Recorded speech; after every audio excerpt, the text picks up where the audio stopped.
Hello Ram Ram दोस्तों। मैं अमित धारीवाल आप सभी का आपके अपने YouTube channel the brain education पर हार्दिक अभिनंदन करता हूँ। आइए अब सारे अच्छे और अपनी तैयारी को ऐसे ही कंटिन्यू रख रहे हुए भाई, जो भी बच्चा ये एल एम ऐसे और जे की तैयारी कर रहा है तो उसके लिए भाई हमने 10,000 क्वेश्चनों का सेशन स्टार्ट किया है। कितने का? 10,000 क्वेश्चनों का, वो भी MCQ क्वेश्चन करेंगे। आपके एग्ज़ाम तक हम 10,000 क्वेश्चनों को कंप्लीट कर लेंगे, ठीक है। ये सब ना हैंड राइटिंग रहेंगे भाई। लास्ट टाइम जब भाई ALM RSA का एग्ज़ाम हुआ था ना, उसी में एक ही एग्ज़ाम हुआ था ALM RSA का, उस समय इन नोट्सों से 68 क्वेश्चन ऐसे कैसे देखने को मिले थे। और इस बार भी है कि आपके 65 क्वेश्चन जरूर देखने को मिलेंगे। अगर आपने भाई ये सेशन पहली क्लास से लेके और लास्ट क्लास तक अच्छे से कर लिया ना भाई, आप इसमें अपना बहुत बेस्ट स्कोर कर जाओगे, ठीक है। इससे पहले हमने भाई 200 क्वेश्चनों को कवर कर लिया, ठीक है। आज हम 201 से करेंगे 250 तक डेली का। बहुत सारे बच्चों को कमेंट आती है, सर क्वेश्चनों का लेवल और क्वेश्चनों को और ज़्यादा कर दो। अब डेली हम 50 क्वेश्चनों का रिवीजन करेंगे, ठीक है भाई। कम से कम 50, अगर हम 50 क्वेश्चन करेंगे तो ये लगा लो आप कम से कम अब 200 क्वेश्चनों का रिवीजन कर लोगे, क्योंकि इसके साथ अन्य फैक्ट भी आपको बताते रहेंगे भाई, ठीक है। कि प्रतिरोध आ रहा है भाई, किसी मतलब एक प्रतिरोध आर के किसी तार को खींच कर भाई, तार को खींच कर यदि उसकी लंबाई मूल मान से n गुना कर दी जाए, ये बोल रहा भाई खींच कर, अगर खींच कर दी जाए तो n स्केयर आर हो जाता है, ठीक है। अगर आप बिना खींचे करे तो खींच कर तो होता है n स्केयर आर, अगर बिना खींचे करे तो NR हो जाता है, ठीक है भाई।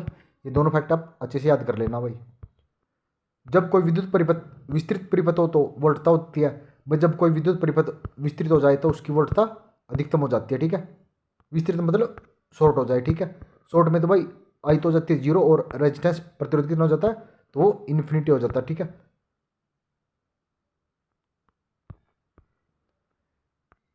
एकल कला प्रेरण मोटर का सिद्धांत है, तो एकल कला प्रेरण मोटर का सिद्धांत क्या है? तो ये लेंज के नियम पर काम करती है, ठीक है।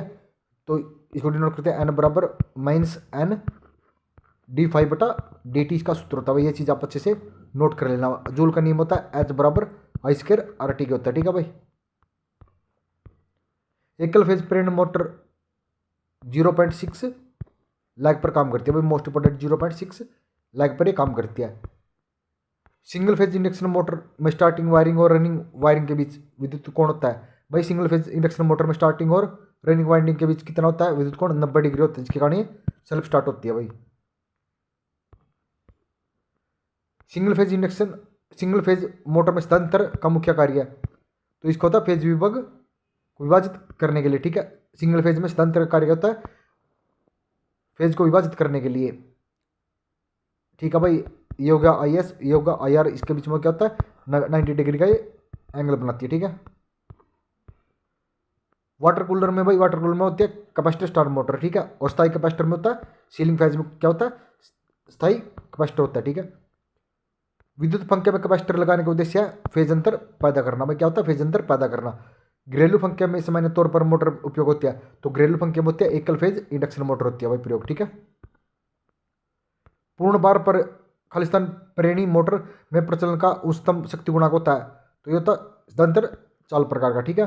और स्थानांतर परिवर्तन प्रकार का होता है, तो ये होता है कैपेसिटर इंडक्शन मोटर में, ठीक है। ये दोनों चीज़ आप अच्छे से नोट कर लेना। तो हेयर ड्रायर में होती है चालित मोटर होती है, और वेट ग्राइंडर में होती है यूनिवर्सल मोटर, ठीक है। वॉशिंग मशीन में होती है कैपेसिटर स्टार्ट मोटर, और सीलिंग फैज अस्थायी कैपेसिटर के काम में लिया जाता है, ठीक है। मिक्सर में होता है सर्वित्र मोटर। एकल कला मोटर में लेफ्ट फील्ड स्पीड कंट्रोल विधि तो होती है यूनिवर्सल मोटर में, ठीक है। स्टेपर मोटर में प्रयोग रोटर होता है स्थायी चुंबकीय प्रकार का, भाई ये मोस्ट इंपॉर्टेंट है। सिंक्रोनस मोटर का नया नाम होता है इंडक्शन मोटर, ठीक है। रख रखाव वाली मोटर कौन सी होती है? तो ये होती है प्रेरण मोटर। नेक्स्ट भाई इंडक्शन मोटर रोटर या मोटर की गति, तो ये N बराबर होता है NS1 - S, ये इसका हम ऐसे डिनोट करते हैं सूत्र, इसके माध्यम से इसको निकाला जाता है, ठीक है भाई। उत्पादन उत्पादन मोड में प्रेरण मोटर की गति, तो उत्पादन मोटर में प्रेरण मोटर की गति होती है तुल्य की गति से अधिक होती है भाई। जॉगिंग ऑपरेशन को क्या कहा जाता है? तो इसे इंचिंग कहा जाता है। इंचिंग क्या होता है? इंचिंग का प्रयोग करते हैं हम स्थिति की जांच करने के लिए। अगर ये क्वेश्चन है भाई मोस्ट इंपॉर्टेंट है ये, न्यूमेरिकल आप अच्छे से याद कर लेना, ठीक है।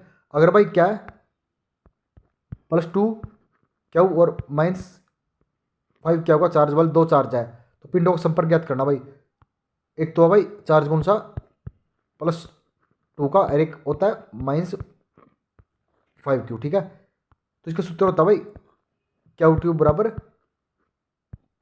Q1 plus Q2। तो Q1 कितना है, प्लस का 2 है, और Q2 कितना है, तो ये -5। तो अगर हम इन दोनों को जोड़ेंगे तो ये आ जाएगा -3।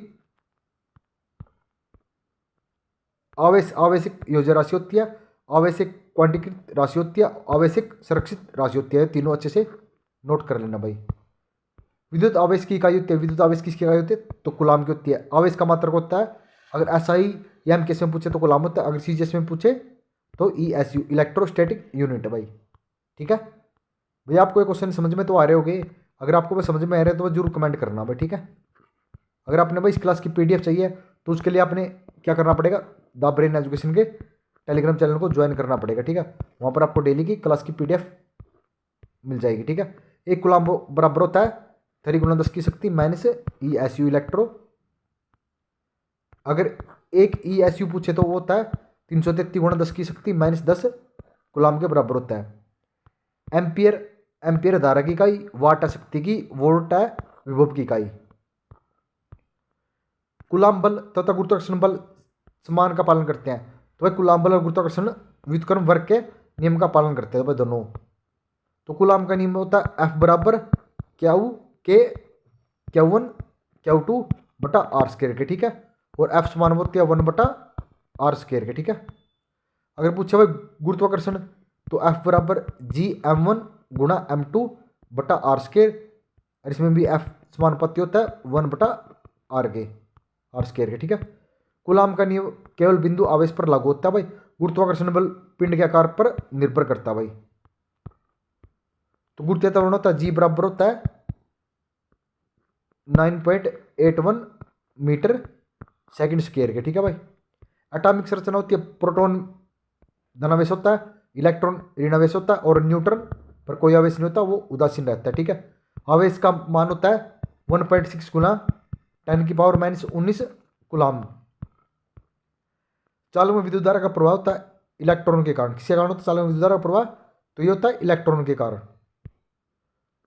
तक ऊर्जा की इकाई कौन कौन सी होती है भाई, किलोवाट और भी होती है, जूल भी होती है, अर्ग भी होती है, और कैलोरी भी होती है, ठीक है। अगर आपसे पूछो भाई एक इलेक्ट्रॉन बराबर होता है 1.602 × 10⁻⁻19 कूलाम के। अगर 1 किलोवाट और पूछे तो 3.6 × 10⁻6 जूल के बराबर होता है। और 1 किलो मतलब यह 1 कैलोरी बराबर होता है 4.186 जूल की होती है, ठीक है भाई। 1 सेकंड के लिए प्रभावित एक कैपेसिटर धारा को कहा जाता है, तो उसे कूलाम कहा जाता है, कुलम कहा जाता है। तो क्या कैसे निकालते हैं हम IT, कूलाम का हम ऐसे निकालते हैं, ठीक है। निम्न प्रतिरोध शंट ओमीटर द्वारा ज्ञात किया जाता है, और उच्च प्रतिरोध मैगर के द्वारा ज्ञात किया जाता है भाई, दोनों मोस्ट इंपोर्टेंट है भाई। निम्न प्रतिरोध शंट ओमीटर के द्वारा, उच्च प्रतिरोध मैगर द्वारा ज्ञात किया जाता है। बिजली की गति होती है भाई, बिजली की गति 2.8 × 10⁻⁻8 मीटर/सेकंड, ये तो होते लगभग, लेकिन कई बार ऑप्शन में ये दिए मिलता है, लेकिन प्रॉपर कितनी होती है 3 × 10⁻⁸ मीटर/सेकंड की होती है। अगर पूछे किलोमीटर में 3 × 10⁵ किलोमीटर/सेकंड होती है, ठीक है भाई। कई बार ये 3 नहीं मिलता, लेकिन 2.8 के समथिंग ये मिल जाता है, ठीक है। ये भी आप नोट कर लेना भाई। अगर आवृत्ति कम होती है तो बजट का उतना ही ज़्यादा खतरनाक होता है।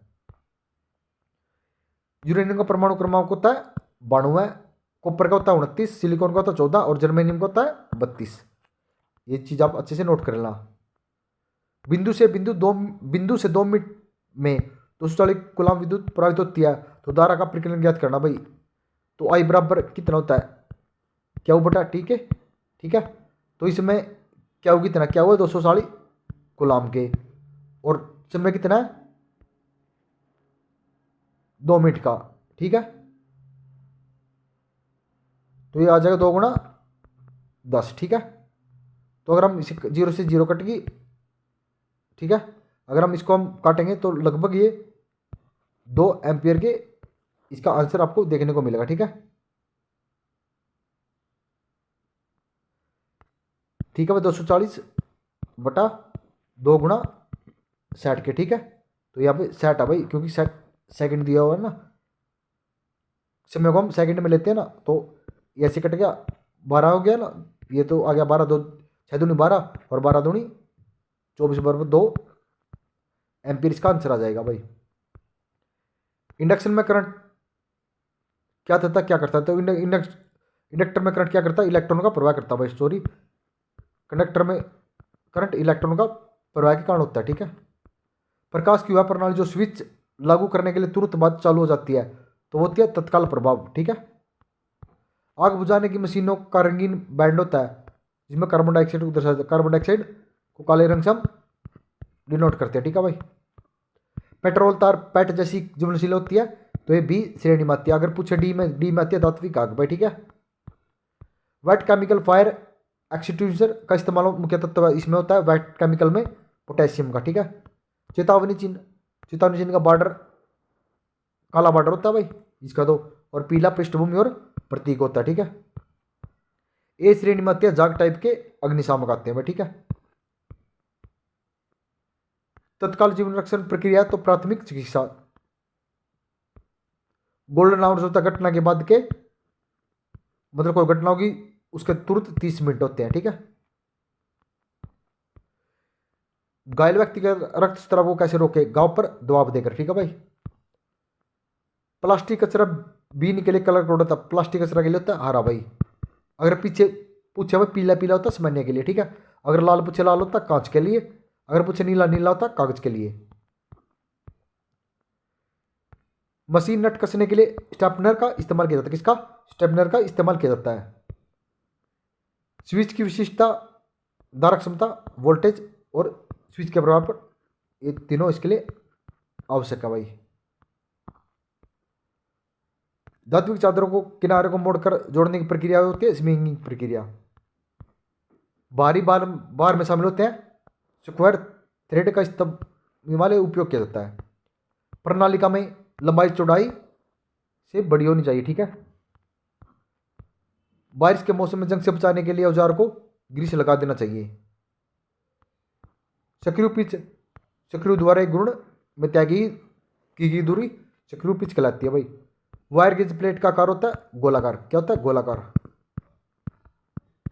भाई क्लास होगी हमारी कितने मिनट की, तो हमने 13 मिनट में लगभग 100+ क्वेश्चनों का रिवीजन कर लिया भाई। अगर आपको सेशन अच्छा लग रहा तो भाई प्लीज़ लाइक शेयर और कमेंट जरूर कर देना। ठीक है, मिलता है नेक्स्ट वीडियो में जल्दी ही। जय हिंद, जय